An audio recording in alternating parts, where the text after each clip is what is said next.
Okay, maybe just from the floor, are there any questions before we get started on anything that we covered yesterday? Anything that you had a sleepless night over or was thinking around after you left that we maybe didn't cover? The CPUT students, I am working on that MOU. I haven't forgotten. I just didn't get to it last night.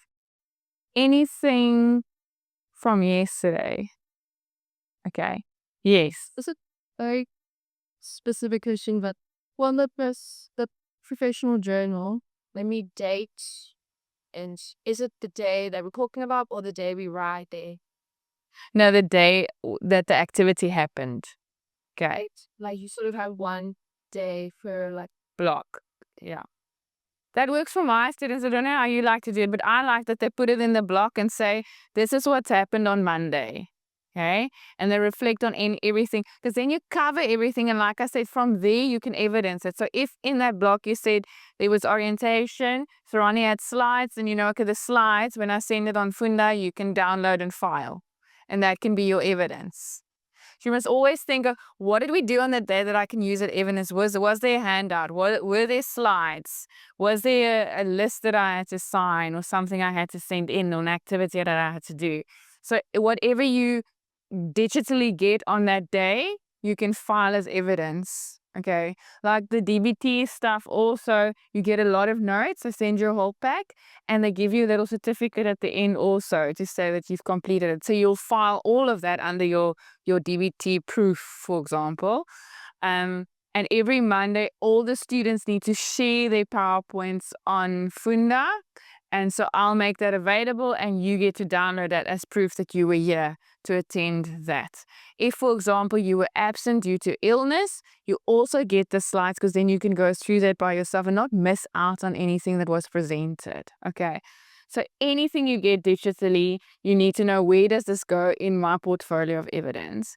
And like I said, what you do on your Google Drive is you actually open all the folders in the same names as the hour demarcation. So you'll have individual sessions, group sessions, professional activities, assessment. So all those categories that's in your logbook, you rename them as files in a Google Drive in your POE. And everything just goes in there. So your supervisor, if you said you did group work, they can just click on your group. It opens up session notes, opens up, there's everything. Okay. So the nicer you file it for us, the quicker it goes. Okay. All right. So in terms of today, I'm going to do the first hour. I'm going to talk, and then the rest of the day, we're just going to do role plays with notes, role plays with notes, role plays with notes until Judy comes. Okay. Then you can have a break. Okay. So I'm not going to harp it too long on this. We did do this last year, at the beginning of last year. But I'm sure you've forgotten, and then that's okay. It's been a year. I can't remember what I did last year, March, okay? Not to this detail. So again, I will give you these slides at the end of this week. Everything will be uploaded onto Funda and be available to you.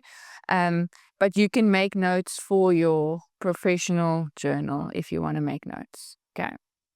So we're going to talk about the purpose of record keeping, why do we keep records, the types of records we have, and some ethical and legal considerations. So why is it important to take notes and keep records in counseling? Why do you think? I think it's fairly obvious, but share with me. Why do we keep records? Why do we write stuff down? Why don't we just live in the moment? You don't write your conversations with your friends down and that base your relationship with your friend on writing down what you spoke about. Why do we need to do it in counseling? helps you keep track of the people you're seeing, what the issues are, and also any build on things here and just start right from the beginning, asking questions. So almost collateral that you can use, information to keep for following sessions. Yes. I was just to Say. say, and also to check if there's improvement. Who doesn't get back to just so as early dates, like you said, if you keep too quiet, that's it, says it. 100%. So evidence serves as evidence. Number one, keeps you kind of content, but I like that the progression that we see. Sometimes with the kids, when I see the kids, I go back to see what was the reason the child was coming to sessions. Why were the parents worried? Has that improved? And the same with grown-ups. I'm working with a student at the moment at another varsity in private practice. And what was interesting is what he initially presented with in our intake wasn't what we were working on at the moment. And we reflected on that. I said to him, let me open up my first week of notes and just see where we started, because he was very reserved in what he shared, and where we are now, and just reflect on the growth that happened in terms of his ability to share his feelings. So it is a nice tracking also, and it's also in 3 or 4 years time, something happens and the client comes back for a report. It happens, and you need to write a report. You won't remember that client from 3 or 4 years ago, and it does happen. Okay. So or the client gets referred to a psychiatrist maybe in 3 years' time, and the psychiatrist wants to know what was your feeling around your sessions, and he won't remember. So it's very important that you then be able to write something. Sky? What about having an ego back? So somebody does have to go to court and the client says, well, I did this or I did that, to go back to notice it.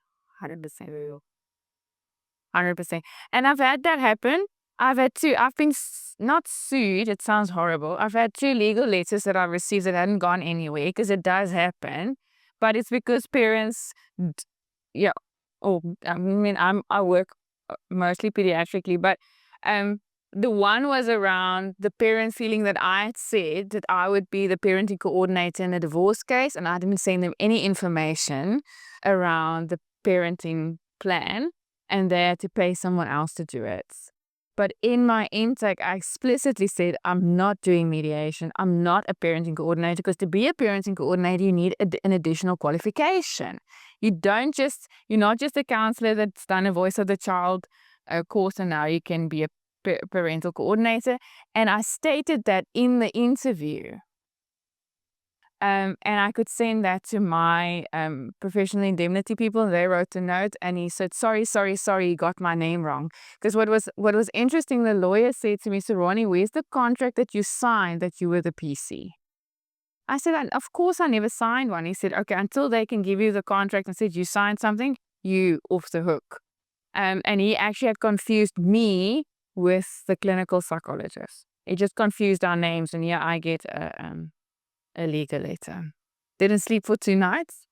I thought, I don't look good in orange, I can't go to jail. Anyway, and then the other one was around it. My notes also saved me. What was the other one? Jeez, that was so long ago. The other one was interesting. So what happened was, just to talk about notes, I had seen the kids in a divorce proceeding. So mom and dad got divorced, and all 3, it was a family counseling scenario. All 3 girls were referred. And the mom and the dad we were at family sessions. How would this work? How would you feel? Kind of, there's going to be changes. You will be at mom, and then you'll be at dad. And so they did the parenting plan. I just facilitated the adjustment around that. What would it feel like? Where would you go? And the dad and the mom was very on board. In fact, I was quite impressed with how well they worked together. They would come to the sessions together, and they would talk through these things. And the dad would say, I support the mom fully in her discipline. Mom would say he can come anytime he wants to see the girls. It was really like a beautiful divorce, if you can get something like that. But it was I thought they were handling it in the way that you should handle it when you have got kids and the marriage ends.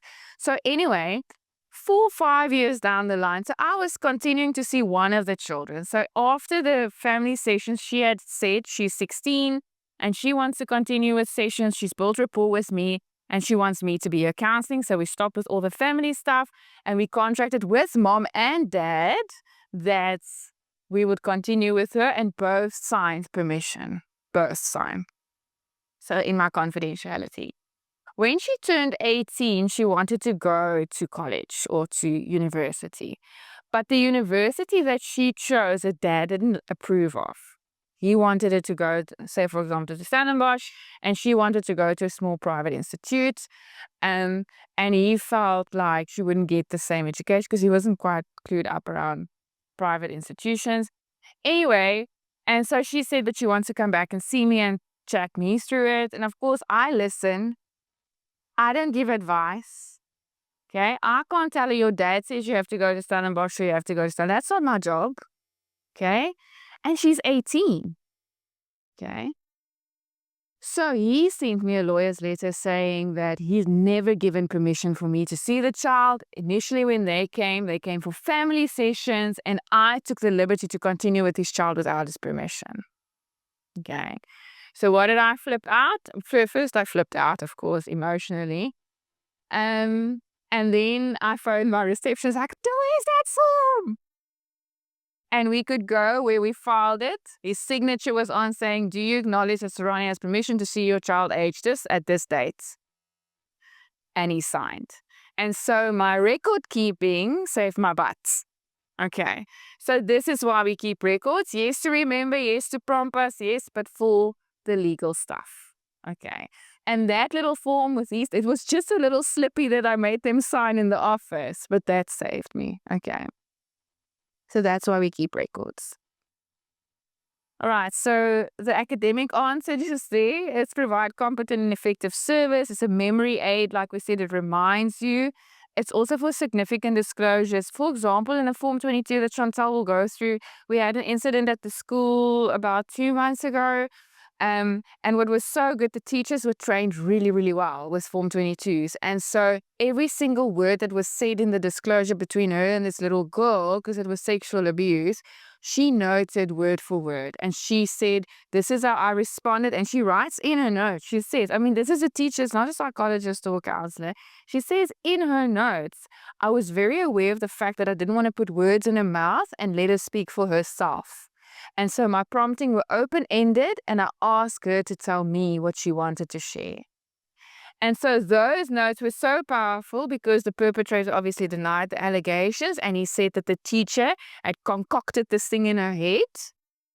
And with those notes, because it was so extensive and significantly worded, they could see that she knew what she was doing. And even the social worker said, wow, she was really impressed with how well they were trained.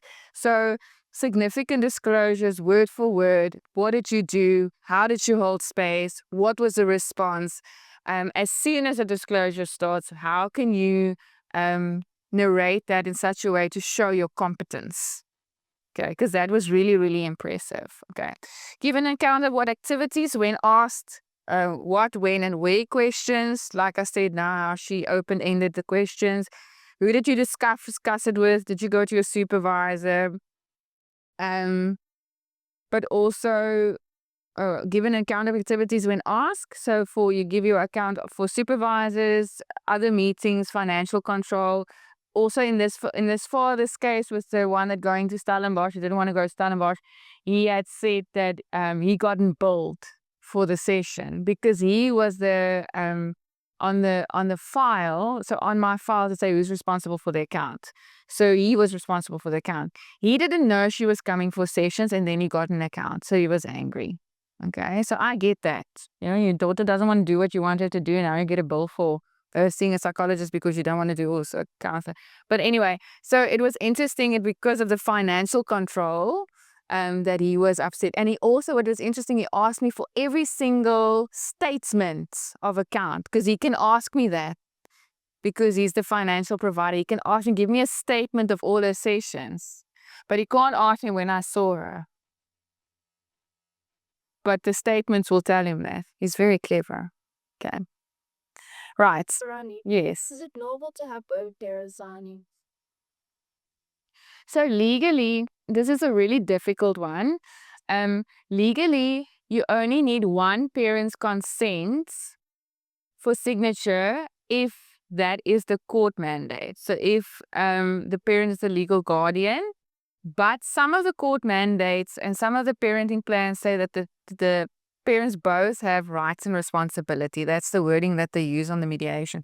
Rights and responsibility. So I cover myself to get both permission, but there is a loophole that if, for example, the mom is scared that the dad will take out whatever on the child, then there is loopholes in the system. I'll send you that one-liner from, I have it somewhere, where it states if the parent paying is a parent that gives permission, then you can see the child without the father's permission, but the father needs to be aware, doesn't necessarily need to sign.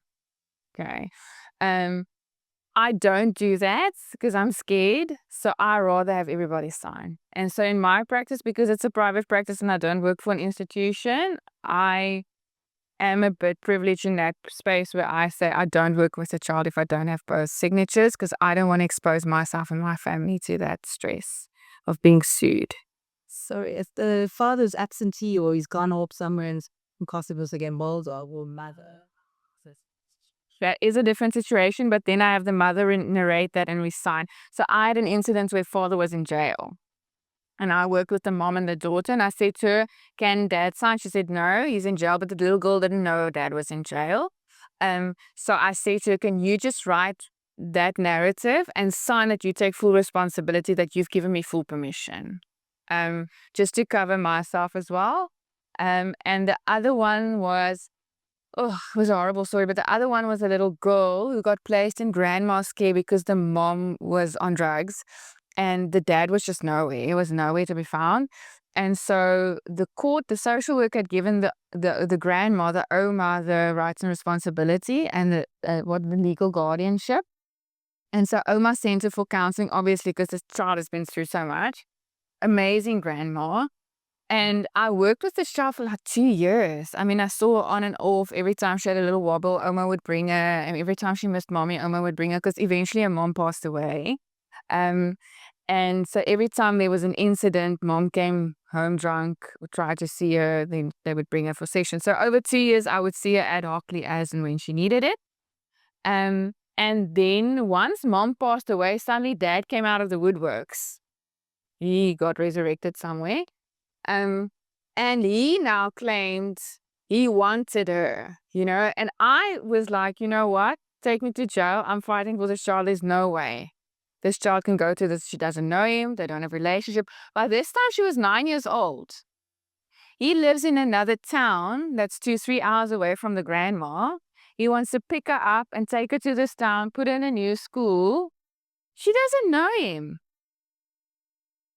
Anyway, so I wrote a letter to the social worker at B.Psych saying, you're ridiculous, because the social worker wanted the reunification. I said, you're ridiculous. In this situation, I don't agree. And as her counselor, I strongly advise against it. And then obviously that went to court. And then the dad was very upset. And so he also sent a lawyer's letter saying he wanted to sue me because he never gave permission for me to see his child. But I had all the slippies to say, you didn't exist until yesterday. Please leave me alone. Jeez. Siraki, with pairs that are married, do you still get both parents' consent? Or is that a joke? No, that's a different story. So usually I invite both of them to come in for the intake. And then the mom said, no, dad's busy, can't come, or whatever the case might be. It's usually the moms that come in. And then I'll ask in the session, is dad fully aware? And what also in my intake session, in my, what do you call it?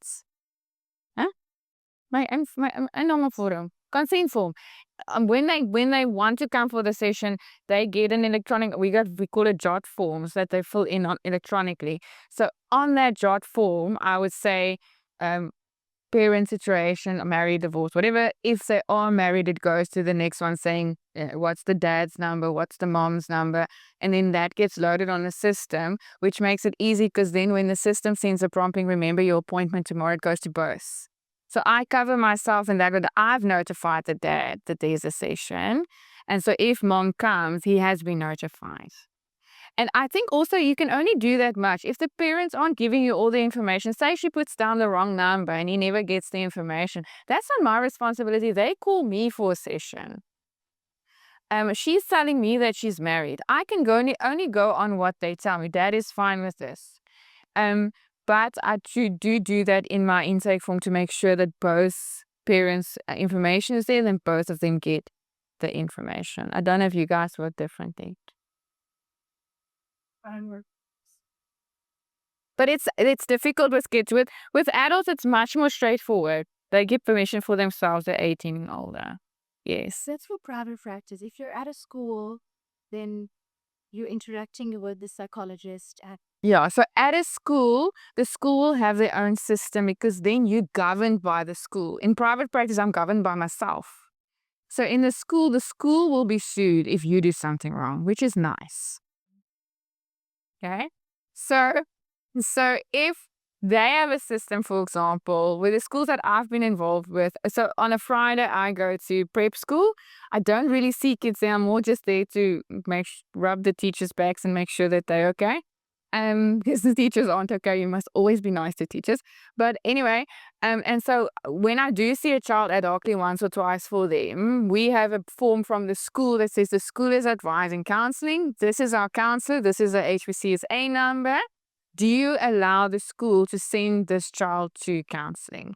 And then the school has both parents sign as they do. I mean, and the school gets it right because, I looked at, Libo got her, they'd started school last week, so they get all those packs of notes that you have to fill out. And every year there's like the WCD requires stuff that you need to fill in. And it says there, I need both parents' signature.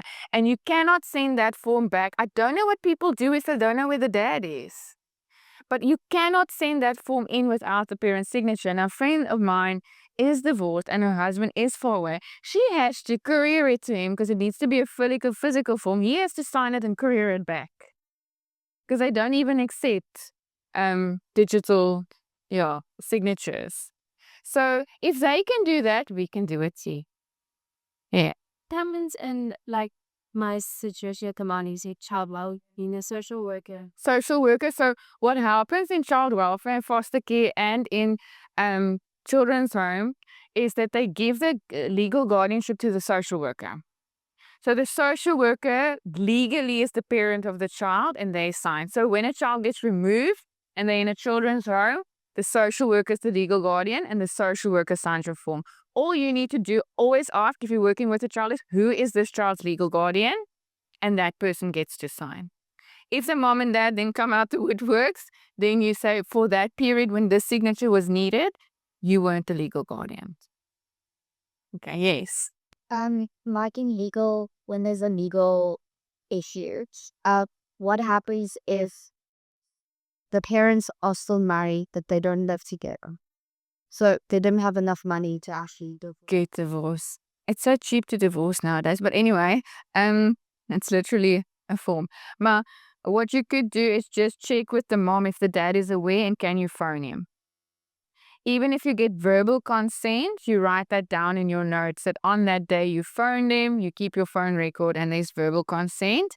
As long as I'm always going to say the main parent gives you written signatures. I've had situations where that happens, where they are still married, but the dad lives in Uruguay and the mom is here. And then I just gave him a phone call and say, are you aware that your child's going to be seen? Are you comfortable with that? Before I even lay eyes on that child.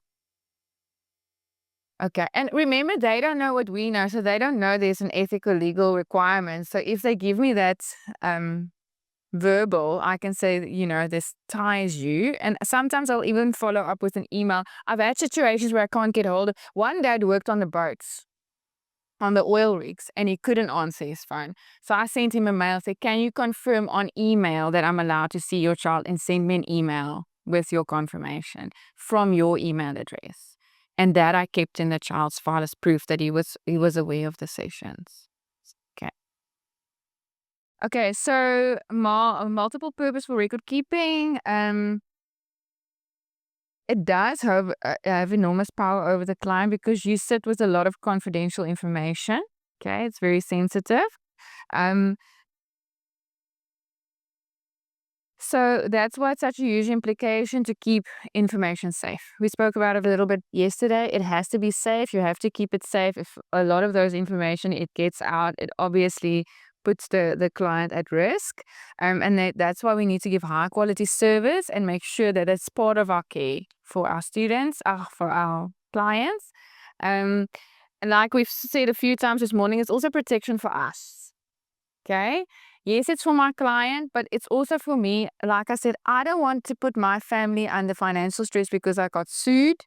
You have to have your professional indemnity insurance. Okay, so that we'll also do now to start a practice at the end. I'll talk you through the options, but you need to pay monthly for all. Some do it annually, but you have to have indemnity insurance. Mine's amazing. If anybody sends me a letter, I phone them, freak out over the phone. They listen, they hold space for me, and then like send us the letters, we'll address. So they're amazing in that space, and they're really very helpful just to pick up the phone and see, am I in trouble or not? And they cover you. It's really just peace of mind knowing, even if you made a mistake, let's be honest, sometimes there's going to be stuff that we miss. Or you're going to say something that you shouldn't have said. You're maybe going to sip and say, it looks like ADHD. Oh, you diagnosed. I'm going to send you to the lawyers. Okay, you made a mistake. Okay, but that's why you have indemnity insurance to cover your mistakes as well.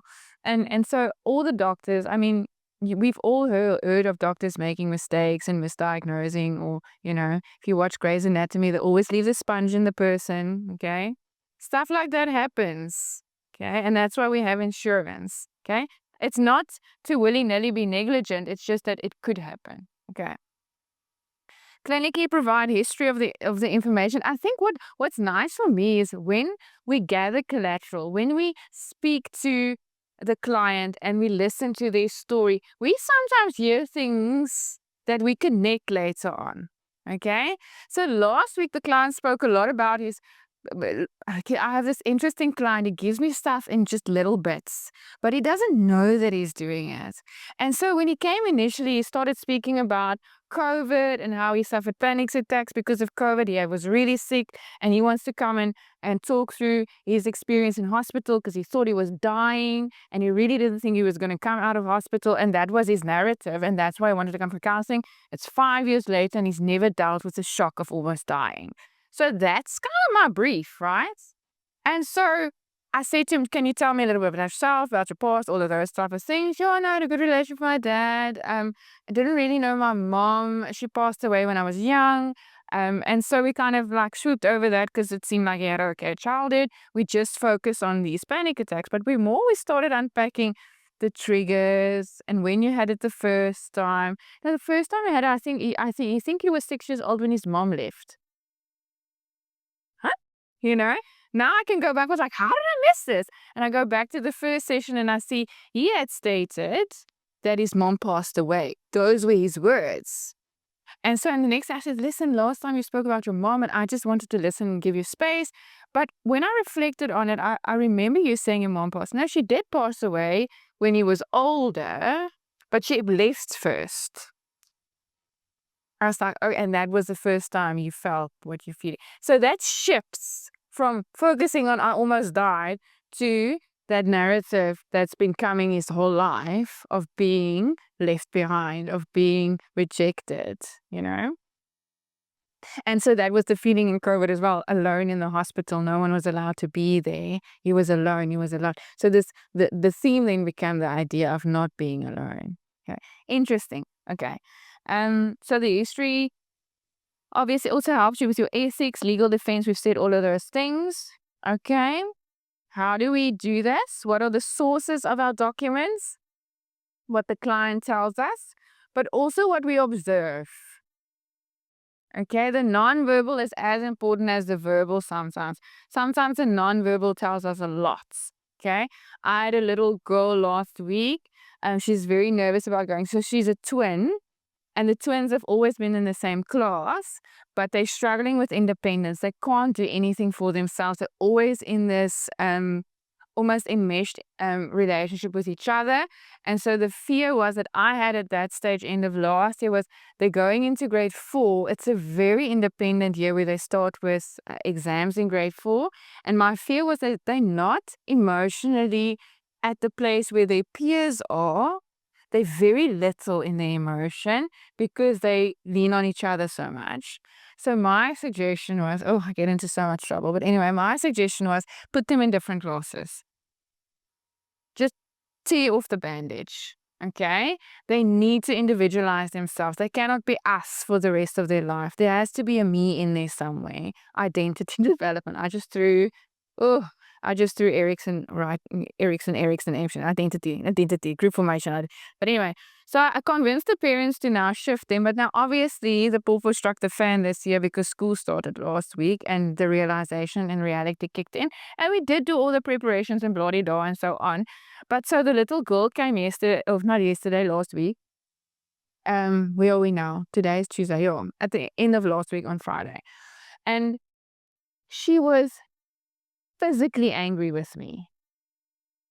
Because remember, mom said, but Tannie said Ronnie said.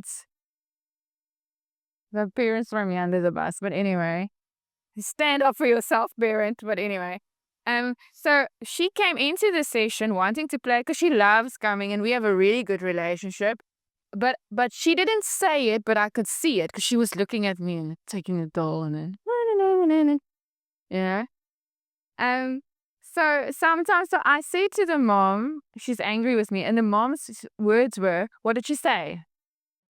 And I say, "No, she didn't say anything." She said, "How do you know?" Like she showed me. Okay, kids it's very hard for them to mask what they're feeling. So sometimes the nonverbal is just as important as the verbal, and I made that in my notes. I write that down. In her demeanor, she showed me an angry face. She didn't want to look me in the eye. Sy het my geskeef. Eh? Yeah. I'm a tutor that had this last year little grade 1 boy. And he was really struggling with reading, but more so confidence, and he didn't want to try. And I would sit with him and we would try and we would try and we would try. He said, I can't do it, can't do it, I can't do it.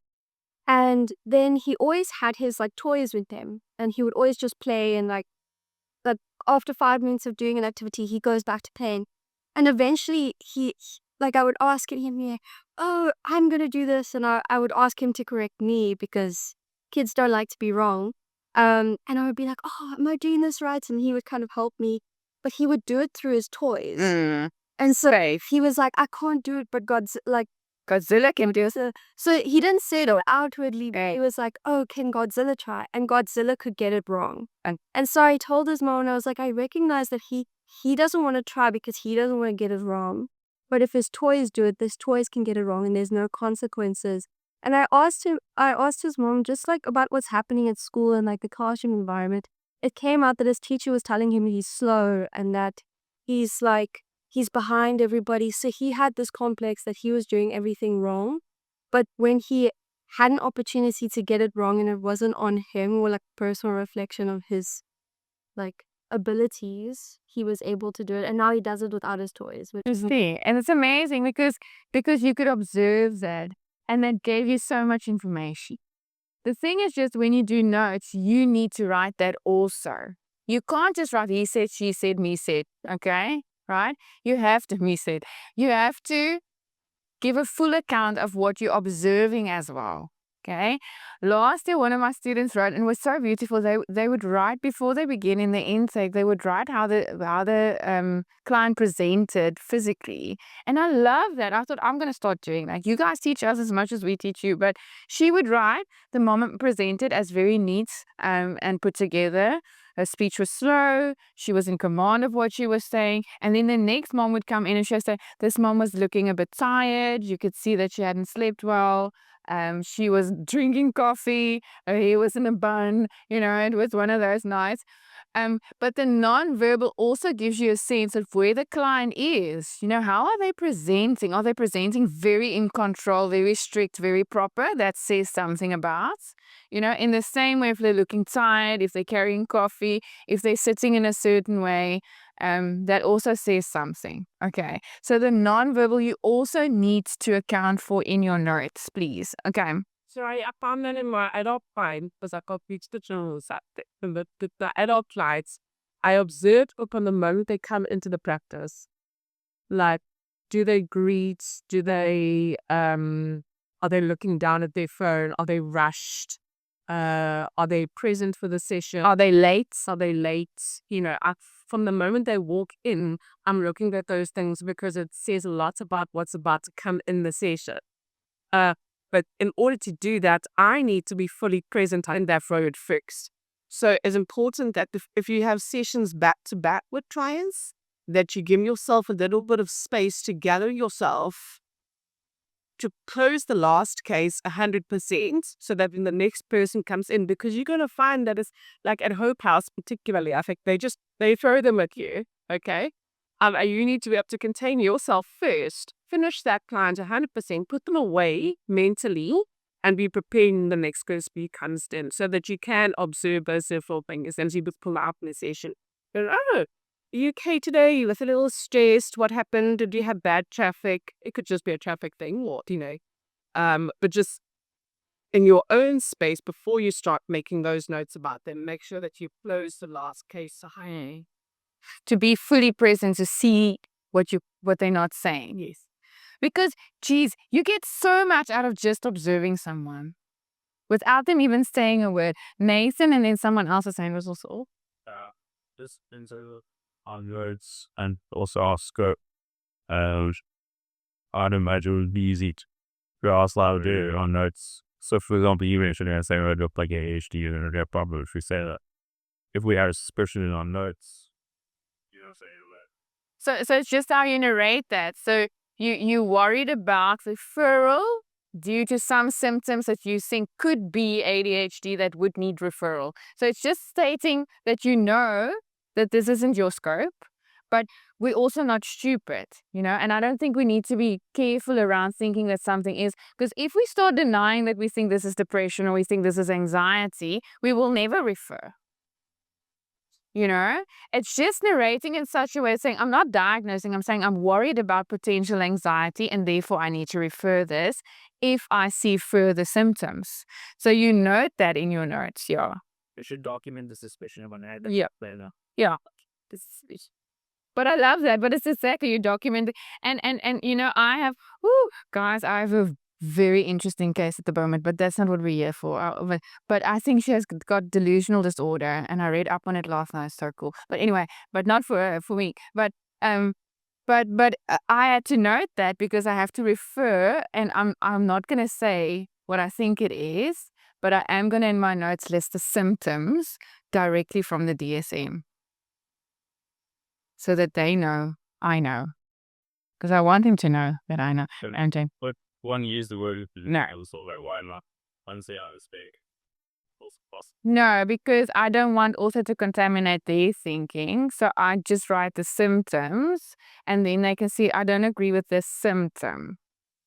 Because also the hard thing about symptoms, and I know we're moving away a little bit, a lot of the new psychologists saying let's throw the DSM in the bin and stop diagnosing and just work symptomatically. If this symptom is bothering you, let's work on the symptom.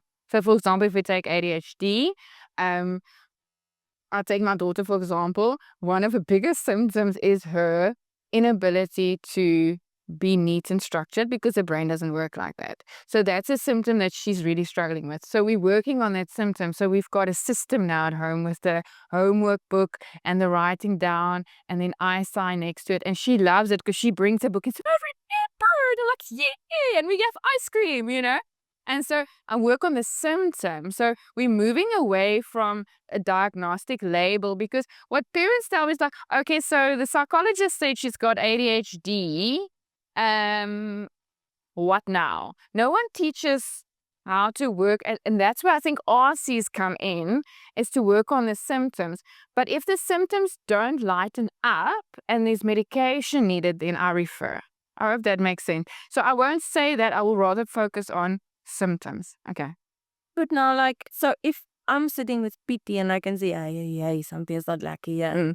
Can I say, on my rough notes, maybe ADHD or maybe psychotic or stuff like that? And then if you write it nice and neat, then you don't really get subpoenaed for your personal notes. You get subpoenaed for your case notes. But I would be careful, though. I think it's always safer to note what you see. And so when you are noting or you're seeing symptoms, write I down. want to see. Yeah. and not the actual. Not actually. Don't go into diagnosis, whatever the reason might be. Because the thing is, I also think what happens in yourself is you get married to that idea because you don't want to be wrong. That's actually. So if we focus on this, because I have a child that I initially suspected there was spectrum stuff. And so I started listing those symptoms and we started working on this thing. And then it went better. And then her mom said suddenly she has friends, she's making contact, she's eating a lot of food. And actually, I think it was more of an underlying anxiety that also presented as spectrum symptoms. But when I worked on the symptoms, the ASD presentation went away.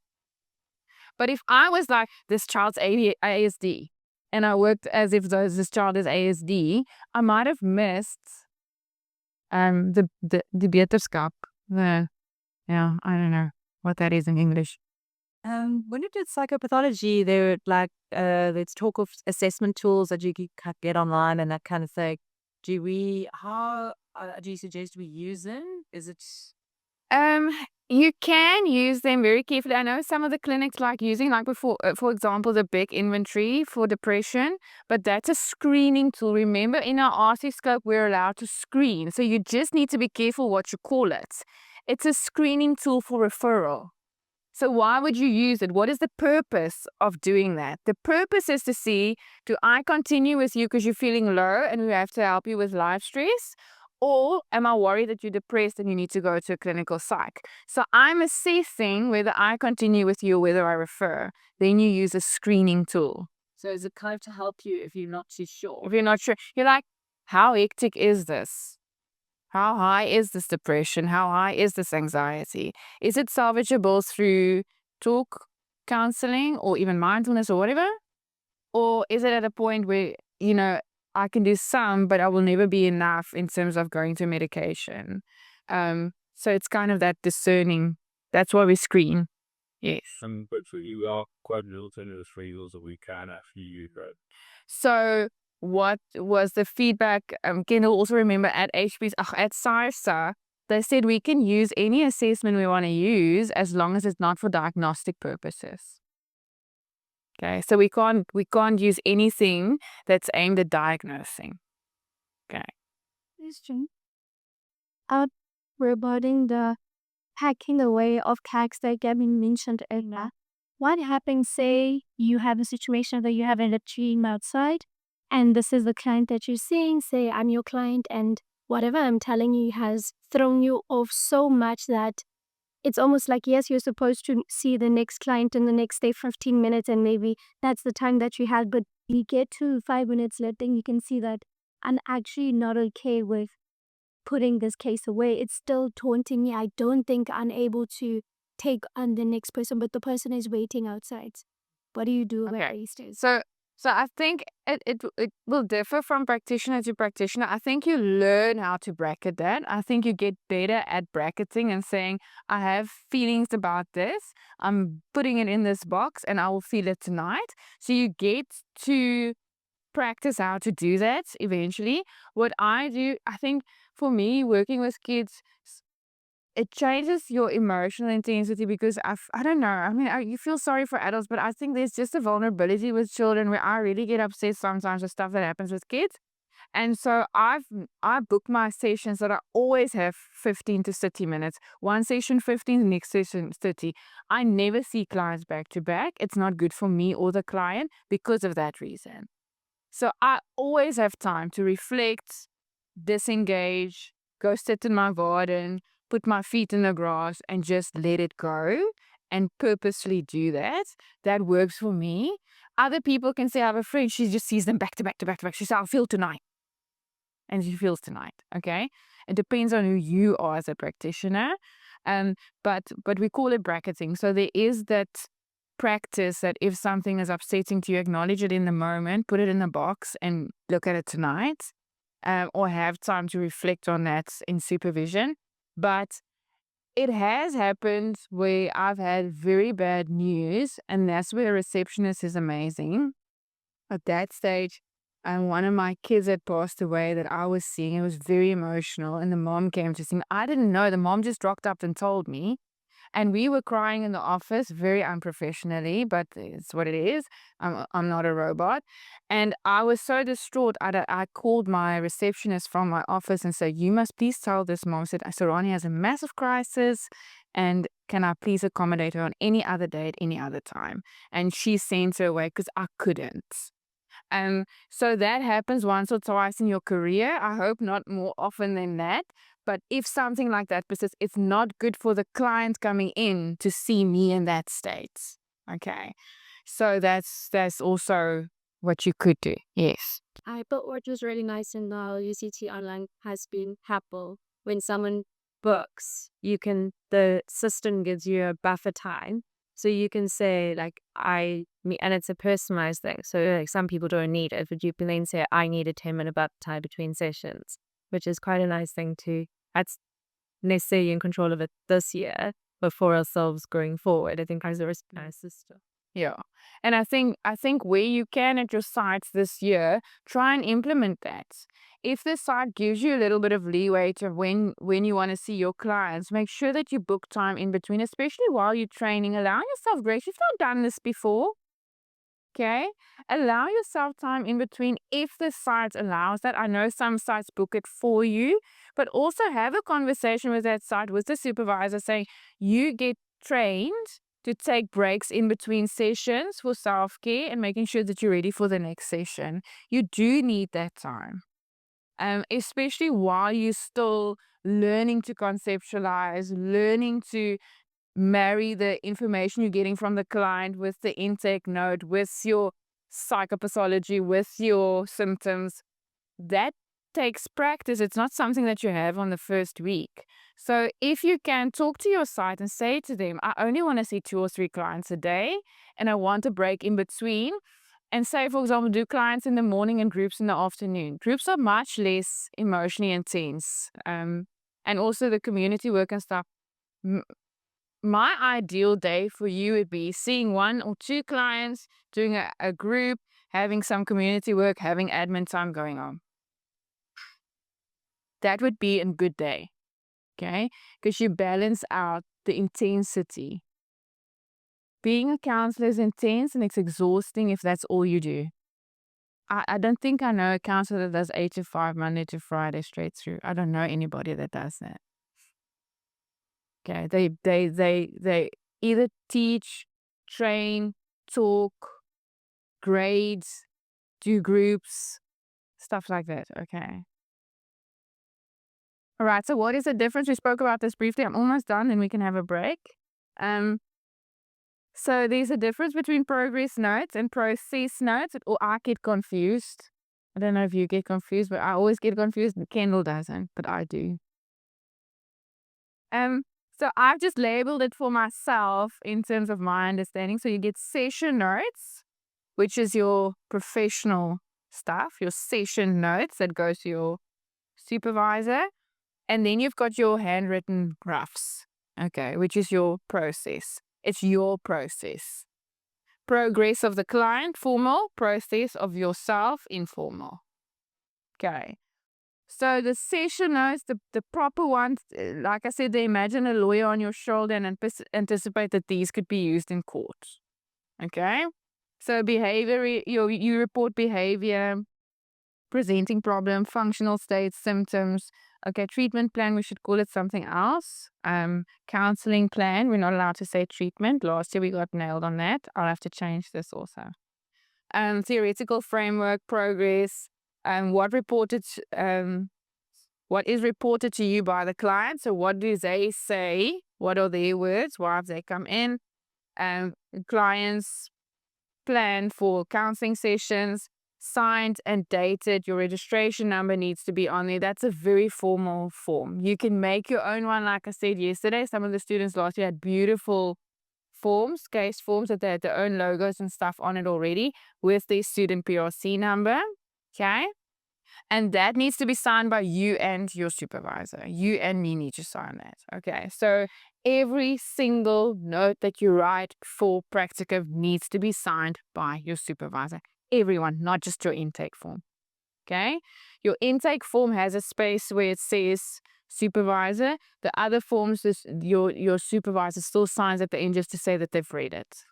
Okay. It can be an electronic signature also, but every single note needs to be read by your supervisor, even if you have 400 notes. Yes. What is reported to you by the client? If you're gonna be, because we're at the WCD, I think we're gonna work with children a lot. And I think, like, obviously we're gonna get a brief, like adults are gonna say this and this. How do you get So with children, it's a little bit different. So with children, you won't have what is reported to you by the client, but what is reported to you by the support system. Because sometimes the kids don't know why you see them. Okay. You can maybe just mention that in your report also. You got the collateral from the social worker or the teacher or whoever gave you permission. The client's unaware of the reason for counseling. You just give the facts. Okay. Then your informal rough notes, that's the rough notes. That's the subjective reactions, your own sensitive thoughts, your thinking around symptoms, your areas that you want to be supervised. Say like, these symptoms came out, I want to take this to supervision. I don't know whether this needs referral or not. You can note that. Okay, because that's an ethical practice. I'm not sure I'm going to take this to supervision. Okay. And this doesn't have to be signed, but it has to be filed. Okay. So Yes. I just to ask for the progress loads. You said it should be signed by our supervisors. Is that including our on-site supervisor? So that depends on the sites. So I know with Hope House they want the supervisor's signature. Okay, but then you'll have to your cornerstone supervisor's signature needs to be on everything. Alles. Okay. Your site supervisor signature needs to be on what they are governing. I think for you at the hospital, you would have them sign. Okay. Just to make sure, because it's their notes, they have their own format. Yeah. Yes. So I'm glad I realized this now. The process notes. So they still need to be, because yesterday sitting on a little bookie and you can tear it up and throw it in a bit. I still need to type that up first and save it full. Yes. Yeah. But that's in real practice though. So if you wrote handwritten notes, you can just take a picture with your phone and upload that to your POE and you can then see it at tournament. It just needs to be the actual one that you did needs to be somewhere. If you want to keep it in your book and not upload it, that's also fine. You just need to make sure that it's locked away and that you can bring that with to supervision so you can talk through it. Because I think sometimes it's nicer to talk through your thoughts when you have supervision. Students like to use the rough work when they talk in supervision because I also say that's the real stuff, where that's the formal stuff, you know. So you're allowed to have a little notebook with all your notes in there. You must just take responsibility to keep that safe. Carry it on you. We had a student, I think 2 or 3 years ago, that they broke into his car and he left his notes in the car. And we had to report it to HPCSA. It's a massive story. Luckily, everything was coded and there were no real names in there. But, okay, just be careful. Yes. On the thin fall notes, they keep them in our supervisor reads Yeah. or sees them. Yeah, so in practicum life, that's how it works. Okay. In private practice or when you work one day, no one sees your personal notes. It's just for practice sake while you practice, because we want to see how are you translating what you felt and saw into a formal note. Okay. But that's usually the supervisor. For me, I just scan over it. I don't know if you actually read all of the handwritten notes. I scan over that. I read this one with attention. This one I scan over to see that it was done. Because this I feel more is just your draft one. You remember in school you did a draft one and in the final draft, it almost feels like that. But we don't need to worry about how we speak in the informal US. For example, like the display was around how you take usually. Besides, like symbols and diagrams and Okay, so we can say Yeah, and as I mean, my students, like she said, sometimes it's little drawings, you know. I was in a session yesterday and I spoke to the child. Friday with that little girl, and I spoke to her about the balance of school, what's fun and what's not fun, and the idea of a seesaw. And I remember while I was doing the notes, I drew a seesaw with the stuff on it, and then when I wanted to transfer, I was like, I can't draw a seesaw on the computer. But it's because it's rough. It's just what you're thinking at the moment. It's not a very thought out process. It's just what you see and what you feel. How would you know what? Yeah. I will know it's a seesaw. Someone else might think, what the... Okay. So I think this is a nice acronym for beginning as a counselor. What can you focus on when you write notes? And I think this is something we can try today to see, to get used to. What are you seeing in terms of signs and symptoms? The person's agitated, they look quite stressed, and they say they're not sleeping at the moment. So what are signs and symptoms of distress that you can pick up? Okay. What are the topics of the discussions you're having? Are you talking about the weather the whole time because they can't talk? Okay. Or is the topic always coming back to, I'm sorry. Are they apologizing all the time? Okay. What kind of theme or topic do you see popping out? What interventions do you come up with, if any? Sometimes you don't in the first or second session do interventions. Sometimes you just listen for 2 or 3 sessions. That's also fine. Then you just note nothing. But it's also nice to know, oh, I noted that she could maybe scale her emotions and give me a number out of 10, how she's feeling in terms of her anxiety or stress. So that was an intervention in session. And then I also asked her to do it throughout the week to scale her emotion. Okay. And then progress and plan. Are you continuing with sessions? How many sessions did you contract for? What will you discuss in the next session? Obviously, like I say, you plan your sessions, you plan what you want to do, but you are not married to it. So if that plan doesn't pan out because the client needs something else, you stray away. Okay? But we still need to plan, because what if they come and they rely on you to run the session? Okay. And then any special issues that doesn't fall into one of those categories. So that's a STIPS model. Okay. It's just something easy to kind of, every time you start, write STIPS on top of your, until you get into the mode of, what do I write in my notes? What do I report on? Okay. Okay. So, like I said, that you have formats for session notes in your intake documents in that module outline, that little document, that's a big document. So I'll show you what Cornerstone's ones looks like. So Cornerstone has 2. We have an intake form specifically for the intake, and then we have a session notes. So the session notes one you use the most. You'd use the intake form once with the client, and the rest is just session notes. Okay. But these are different formats and examples of note taking. You can adjust what you do. And I think, like with Katja working at the hospital, their stuff is much more detailed. And I know the students working at the clinic last year, also there's a lot of detail in terms of even with the parents, they would ask around pregnancy and the type of birth and all of those type of things, almost like an OT.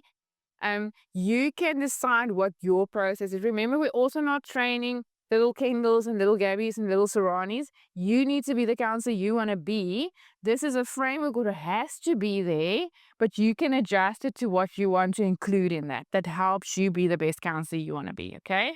So we're not dictating what the notes have to look like, because some institutions have their own, like Katja's one and Hope House, and I think also has kind of their own little way they like their notes, and I don't want you to redo it, okay? So these are examples of formats that you use, but most of them have the same nuances, okay? So most of them is like, what are the current themes in the client's life? What is the presenting problem in their words, okay? What are the current stresses? What are they working on? Are they on any medication? Do they have another plan of action? Have they been to psychologist, psychiatrist before, or a counselor? Interpersonally, with relationships in their life and with themselves, work and study, what is happening there, and then the family of origin. I like this one because it covers quite a lot in little blocks, okay? Another format you'll see, there's a mini mental status exam, and I thought was quite cute to use to know if there's anything in terms of their appearance, their motor function, their speech, the content that they give you. If you want to note the nonverbals, you can even build little blocks like that into your form. If you're scared that you're going to forget the nonverbals, to actually say, what did they present with in appearance wise? Were they on time? You can build those little things into your notes if you're scared that you forget. This is for the rough note taking, me. No, this is for your formal one. Profession. Yeah. Okay. So I just want to show you these different ways of doing it. And one day when you're in your practice, you can have different ways of doing it. Okay. This one is also nice. Main points of discussion, the client's response, client's goals, homework, techniques used. But this is the Cornerstone one. You can type it. I suggest that you rather type it. It looks much neater. But when you are on this document, please, this is a formal professional document. Don't want to see spelling mistakes. Don't want to see telegram style writing. You write short and brief, but not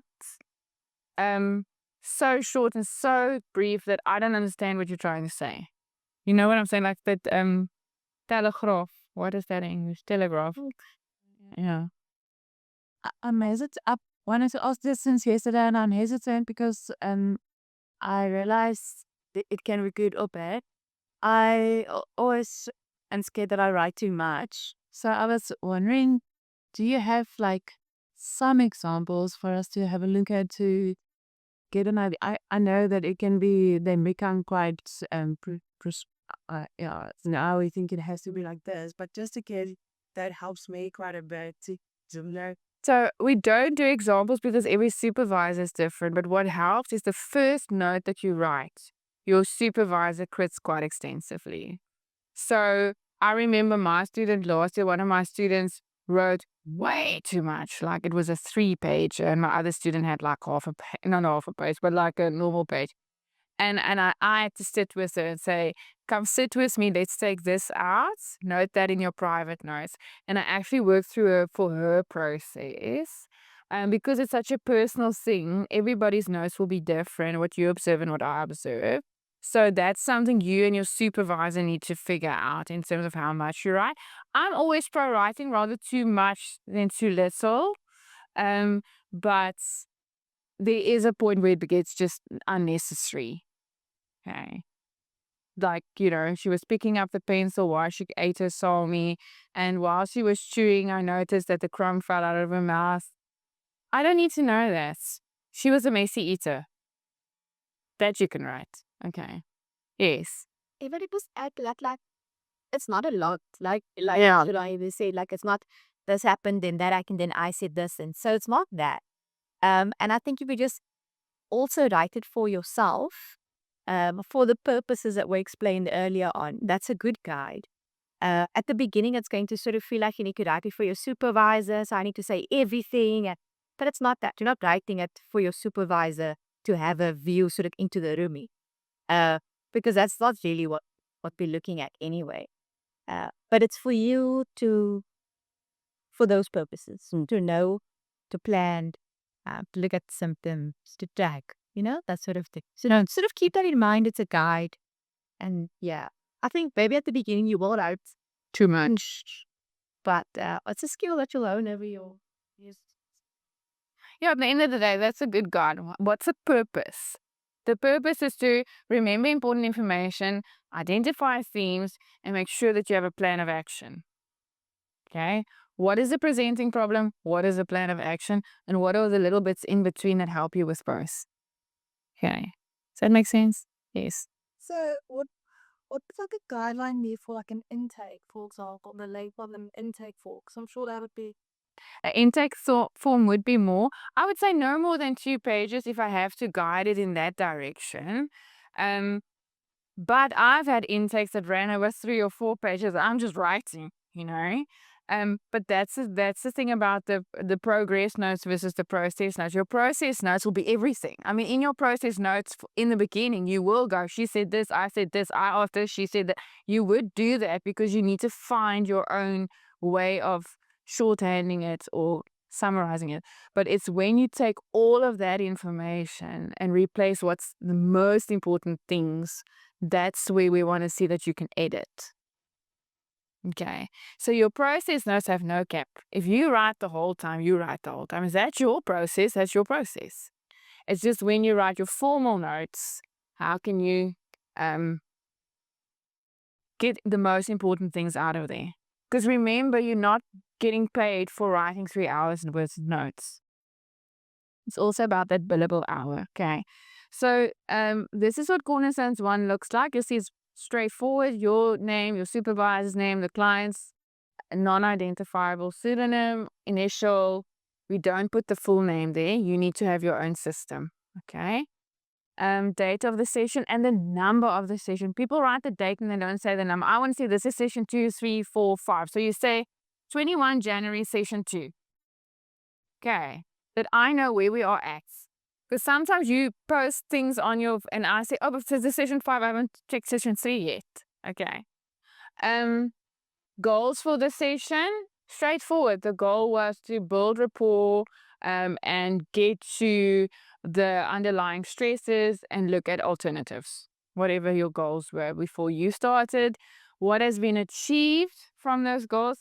At the end of the session, the client had mentioned that they feel lighter. They had mentioned that what we discussed last week and the homework that have been given is better, don't let you guide by the space there. Okay. You can obviously on your computer, this is a Word doc, you can add more lines to it or take the lines out or whatever. Okay. Problems experienced during the session. So it might be that you felt stuck somewhere, or that the client mentioned that what you've started to do is not working. We need another alternative. So were there anything significantly mentioned as a challenge during the session? The client cried for most of the session, so I could just contain, there wasn't a lot of content. Okay. And you can also say no. There were no problems. Okay. Intervention planning for the next session. So obviously, what are we doing in terms of alternatives? The client has mentioned that stress has been enormous.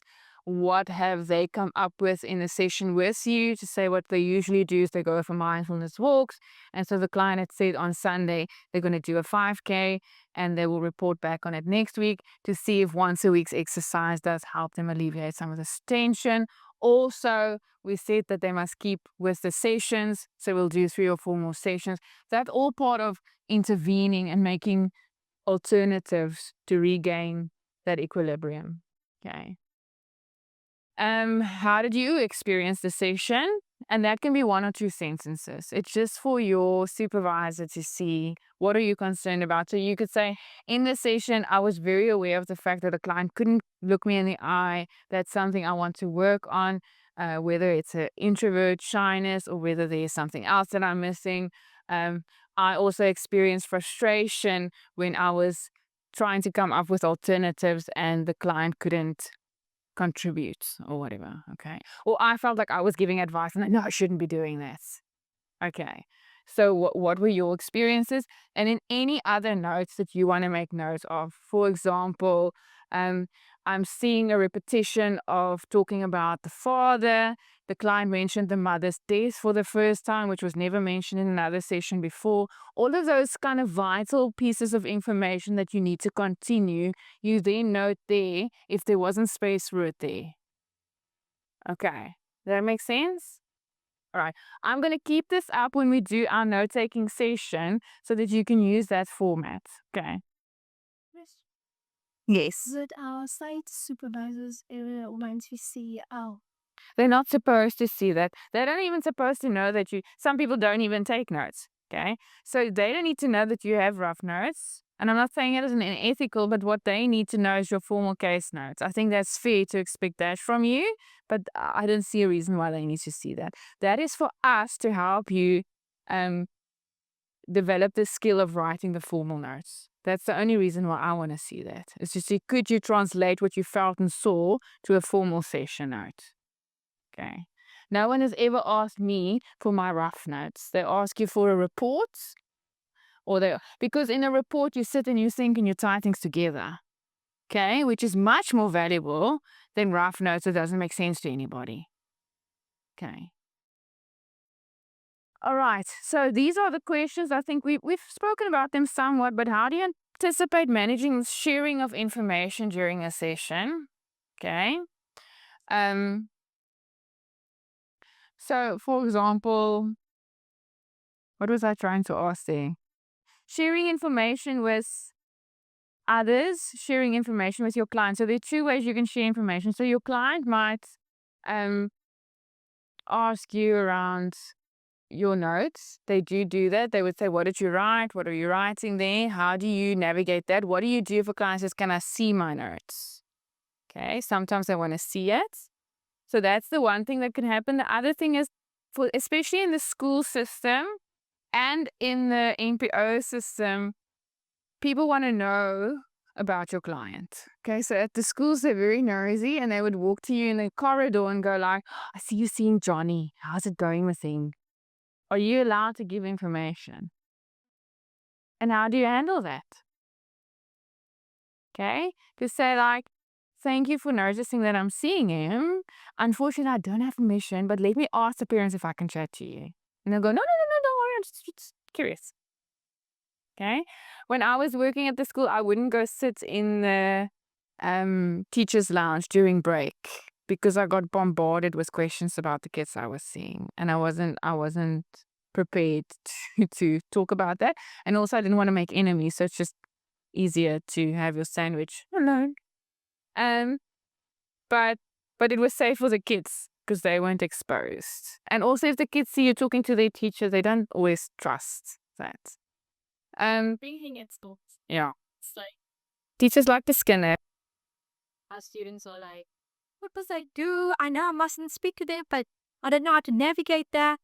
And they also, schools are set up in a way where it's like, I mean, I don't remember being at school, but there's like this hierarchy, and yeah, it's a tough one. But if you're at a school, you'll have to just know to navigate that. Get the questions from the teachers and deputy principal, the principal. And I also be vague and cryptic. Oh no, good. We're making progress. Yeah. You didn't share any content. You didn't say any sensitive information. You're just vague and cryptic. That used to work.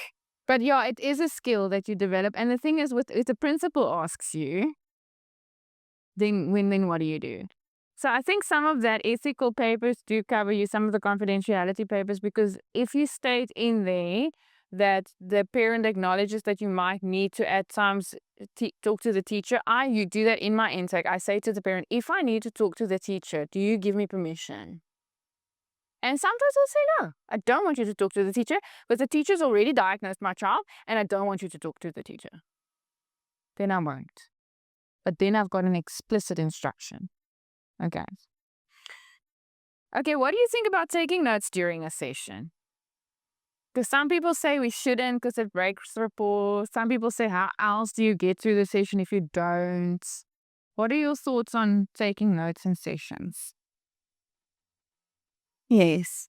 I actually had a supervisor who said we should not take any notes whatsoever, which is, it's quite hard. I mean, for me, I find just jotting down like keywords and make a little diagram now and again, helps you to reconstruct it afterwards. But I do think if you're sitting there Writing an essay. it'd be quite hard to kind of get the rapport that you need. So it's almost how you write the notes and keeping contact while you do it. Okay, other thoughts? On like the flip side, having been the person being consulted, I always find as long as it sounds like they're writing so much, they're having to break eye contact. So that you can do and just like scribble in a word. But at the best most to like stop looking again, literally write a full sentence. So I think it's more like little cryptic things that you know to expand on later, rather than like, that's why when you were saying yesterday, like typing, I think if someone was to hand typing in the session as a kick, like, otherwise I don't know how you remember a full hour apart. No. 100%. So again, it's not breaking contact. It's writing and scribbling. I usually don't even have my book on my lap. I have it next to me. And while they talk, I'm okay, I just want to know it, So it's not breaking contact. It's making it secondary and not as from, I feel, but this is how I do it. I don't know how you guys did. I never have like a big book that I slap on my lap and go like, now you talk. Because you see that. In the counseling series and skills class, we do the first counseling sessions on the videos. Every time it's the book, you go into like a counselor mode. It's like a very, okay, so tell me what brings you in. Even your voice changes. Huh? Tell me what brings you in today. It needs to be a natural space, okay? So if the notes kind of overshadow that and it goes into this, I'm playing the role of a counselor versus I am the counselor. But I do agree it's how you take the notes. Do you break contact? Are you present? You wanted to add For that. And maybe just front note and say it. Or be black jotting it. I do that. So that the person is away. I like it. And I do that. I say to them, do you mind me taking notes? If it bothers you at any stage, tell me. And I've had teenagers tell me, don't write now, listen. And then I throw the book on the floor and say, talk. And then I'll just have to put on my best brain and save it. Yeah. Elena? I could also if I also think of my own experience of being in counseling, it depends on the rapport that has already been built. I remember even the first or second session I had with a psychologist, I was talking about something in my family, and I saw here in the small hookie, she was trying to draw my family tree, and I said, "Stop! You're gonna need a bigger picture." Paper. So it was almost like, and what I've also experienced is they once or twice they would go back to notes and they would read the exact sentence that I said. That was an important sentence. And it made you really felt heard, even though it was written down and they would obviously not remember it otherwise. In that moment, it made me, you validated, almost contain it. Also, but I think the rapport and the relationship you have is in conjunction with it. Yeah. I think that's the thing. If your relationship is your focus, then anything you do around that is okay, you know? And it's checking it with the client. I think we're always so fearful of what the client is thinking. Ask him. I see me checking me writing notes. How do you feel about me writing notes? Can we talk about that for a minute? Bring it into the room. It's a relationship. I mean, maybe it can also be quite a helpful thing. Like if a person says something that you find informs or interesting, you can maybe say like, "Wow, that's an amazing point," or "I actually just want to take note of that." Yeah. And I think, like I said, I've had clients who tell me, write that down, you know? So I would say to them, you know, I'm making notes of things that we create together. And so there was an article, I think a year or two ago, I'll see if I still have it, where research was done on what they called co-creating notes. And so the client and the counselor together writes the notes. What do we think? So you say, okay, let's stop. We just discussed it. What do we write down here? What do we need to remember about what we've just discussed? And you co-create notes, which is a very powerful technique. And I do that often with my teenagers because I say to them, we dictate what we tell your parents at the end of the day because you need to tell me what I can and cannot say. Because why? Because I want them to trust me. Do I use my influence to sway them sometimes? Of course I do. I say, you know, don't you think your dad needs to know that you don't feel that he's proud of you? What do you think will happen if he knows that? Yeah, geez, Sarani, maybe that's right. But can you tell him? Can we write that down and I'll put that in the feedback? What do I say to him? And I write what they say. So that's using note writing as part of the counseling process. But that, it just works for certain people. Sorry, just one more point. When I was talking about the genogram, when I was working at Fancy, we actually used a whiteboard, and who would draw it together with the couple beautified, and then it's actually amazing because you can see they actually start clicking. Oh, okay, this is like what's going on with my father and my father's side of the family, and so it is more a collaborative process. It's a bit like. But that's the thing. If you make it a collaborative process, it can actually be very useful for the clients as well, not just for you. Especially when I did when the Galaxa, whatever, Premarital. So I would have a box of toys and I would pack out the set. that's nice. Like the play genogram. Okay. So lastly, I'll give you these slides just from a legal perspective. Make sure there's no identifiable information that can get you into trouble. Don't leave notes lying around. Your clients need to be safe. You can't walk in Checkers and someone says, "Oh, do you know Sarani? I hear she's coming to see you." I always like play down. Oh, I see so many people, I can't remember all their names. Okay? I lie because I protect my clients. This is a very slow path. So I run into my clients regularly, but just in like Pick n Pay or at the mall. But in my first session, I say to them, listen, if I see you in town, I'm not going to beat you. Yeah. And they're like, oh, okay, cool. So not just pay anything, because especially like if it's the first and you works at one of the local sectors that I shop at, I'll say, listen, just so you know, I'll never ever get actually meet you in person. If you want to be in that fine, but I will never approach you. Yeah, take it personal. And that keeps them safe because, say, for example, they're with their partner and you go, hey, how are you doing since our last session? And their partner doesn't know they're in therapy, in counseling. And that can be awkward for them. And that's also identifiable information. With the kids, it's hard Because they would just run up and down. I mean, I so many times in triggers, I just go, here's a kind on my, there's a child. And I tell them exactly what Gabby is saying. In the first session, we talk through that. If I live and I work in the same town, my kids are in the same school. So, for example, Minnick is sitting next to one of my clients. And she told him, ik speel by your mom. I play with your mom, So now I'm like, how do you control that? I can't control that. So the mom actually sent me a very cute voice note around that. And I said, you must tell me if you feel comfortable because I can ask the teacher to move him.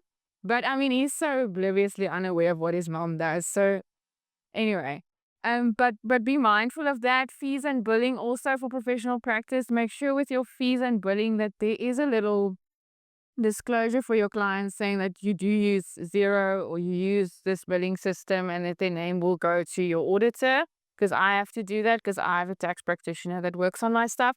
And when the clients pay, I ask them to use the invoice number, but they never do. They put their name, but that's on them. Okay. I can't protect you if you don't listen. Okay. Informed consent, obviously, plans for services, presenting promise, all those limitations to confidence. All of this needs to be shared with your client as to what happens with the information. Where do you put it? But you know all of this. But anyway, I'll give you this. Okay, storage. So in the years of the 80s, 90s, and back in the day, we would have these beautiful file cabinets with all of these beautiful files that you locked away, okay? Most people don't do that anymore because of record keeping for years and years. So when I started practicing 16 years ago, we did everything with paper. So I had those yellow doctor's envelopes with all the stuff is in it, and you'll come with your envelope and have all your stuff is written out. And the problem with that is, according to some of the legal laws, you have to keep that until a child is 21 years old. Now, I work with children 4, 5, 6 years old, so it takes very long for them to be 21, okay? After that, I think it's now 5 years that you have to keep records. So, say I started working 16 years ago, most of the kids that I started off seeing is now only 21. Okay? So all of those files and folders is locked up in a locking cage in my husband's garage, which annoys the heck out of him because he wants me to chuck it in the bin. And I cannot because it's a legal, ethical requirement. Okay? So you need to be mindful if you're going to do paper stuff, you are married to it for the next 21 years, unless you're working with adults and it's at least 5 years. What I do is I have an online system, like I said yesterday, and I keep everything online.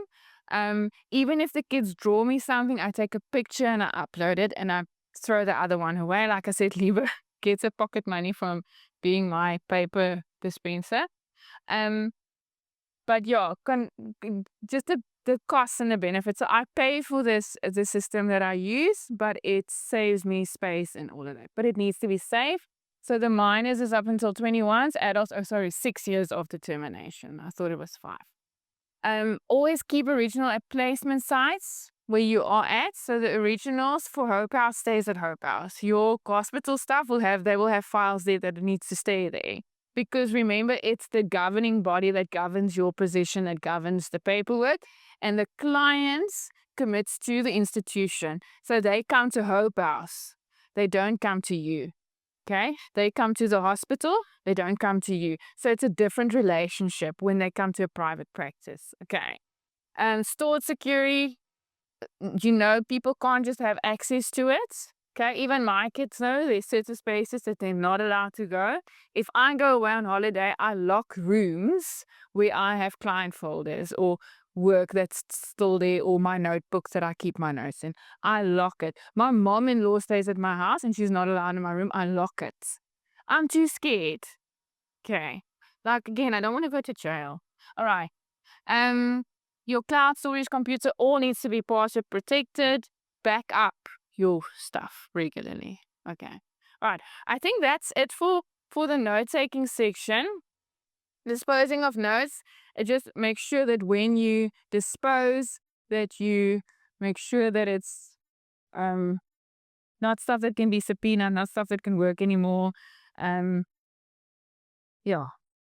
all of those things. There's also the death and disability. Once you stop with practice, it's not relevant for the practicum, but make sure that when you pass away, what's going to happen to your notes? If I die, and all 21-year-old knows, I had to write it into my will. Okay. And I've given it to one of my friends who also has a practice. As they take over my clientele, this is where my notes are. I then transfer my responsibility over to her. But then she gets all my clients. Okay. All right. So that's that. I think let's take a break.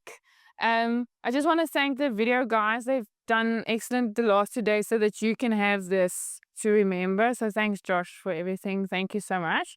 We're going to unbook and unblock everything now. So I'm going to give you a 20-minute break until 11:20. So we can start strictly at 11:30 with role plays. Okay.